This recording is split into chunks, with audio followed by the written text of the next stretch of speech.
Primer మొత్తం అంతటా apply చేయాల్సిన అవసరం లేదు.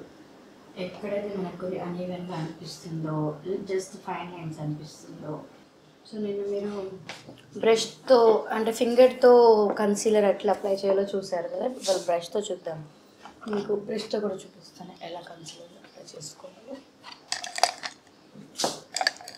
ఇంకా చిన్న బ్రష్ ఉంటే చిన్న బ్రష్ కూడా వాడుకోవచ్చు, లేకపోతే we can use foundation brush also. If it is very smaller areas అనుకుంటే వీ కెన్ యూస్. సో తనకి ఇప్పుడు డార్క్ సర్కిల్స్ ఎంత ఉంది, కలర్ కరెక్షన్ అవసరమా? కొంచెం maybe very little, just the under eyes దగ్గర. Okay, what we will do, little bit mix both shades, మళ్ళీ orange కాకుండా.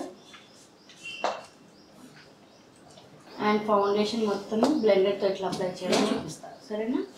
నిన్నంతా మనము బ్రష్తో కదా యూజ్ చేసాము, సో మీకు కూడా అన్నీ బ్రష్తోని బ్లెండర్తోని ఎవ్రీథింగ్ విషయంలో. ఫస్ట్ కన్సీలర్ బ్లెండ్ చేసేసుకొని ఎక్కువ సార్లు అంటలేదు, చూసారా? జస్ట్ బ్లెండ్ చేస్తున్నాం. ఈ లైన్స్ పెట్టినప్పుడు లైన్స్ వచ్చేస్తాయి, so always use this point when you're using it. అంటే ఈజీగా. ఇది కూడా హార్డ్గా ఉంది, సో చాలామందికి తెలియక దే యూజ్ డ్రై. వెట్ చేస్తారా? మొత్తం వెట్ చేసి మొత్తం వాటర్ స్క్వీజ్ చేసి టిష్యూస్తో ఎక్సెస్ వాటర్ తీసేసి తిన్నట్టు.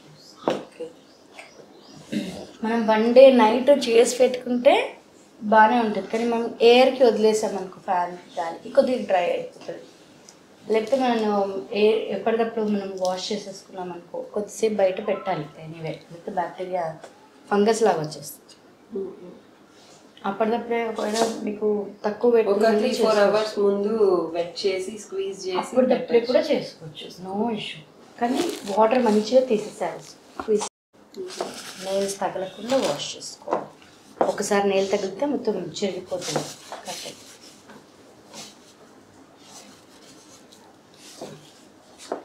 ఇప్పుడు పెట్టింది కదా, మీరు ఎక్కువ ప్రెషర్ పెడితే ఏమవుతుంది, మొత్తం ఉన్న ప్రోడక్ట్ మొత్తం స్పాంజ్ కొట్టేస్తుంది. Light weight.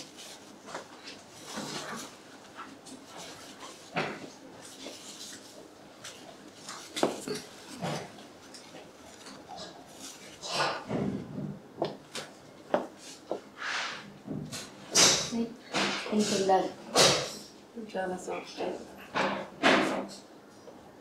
ఓకేనా? మీరు చేసినప్పుడు కూడా ఇంత ఉండాలి. సో తనకి కొద్దిగా హార్ష్గా అనిపించదు, నాకు కూడా బ్లెండ్ ఈజీగా అవుతుంది.